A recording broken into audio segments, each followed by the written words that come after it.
પાપા હા બોલો બોલો બેટા. ખાઈ ની મજામાં ને? તારા જેવો ધતુરો ભાઈ કોઈ પછી બાપ મજામાં જ હોય ને. બોલો હું ખાવા તું? કામ તો કઈ નતું પણ એમાં હું હમણાં શિયાળો ચાલુ થઈ ગયો હે. તો શું અડદિયા ખાવા છે?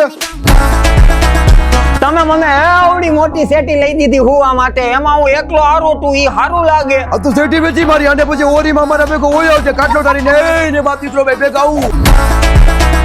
પપ્પા હું એમ નથી કેતો. આ તો કેમ કે છો બેટા? અરે યાર મમ્મી થી પણ હવે કામ બહુ નથી થાતું એટલે એને ઘર કામમાં મદદ કરી આવી એક મહિલા સાથીદારની જરૂર છે, એવું નથી લાગતું તમને? આ તો કામવાળી રાખીને એમાં મને ઊભું છે. એમ નથી કેતો, અટાણે લગનની ચીજન હાલે છે. અને કોઈ બાપની દીકરી પણ વાટું નહીં દે. પણ પપ્પા મને બધા ગામમાં વીનું વાંઢું કહે છે. તો ગામમાં નહીં કેતું. અચ્છા તો આ વારસાગત આયલું આવે. હું બોલો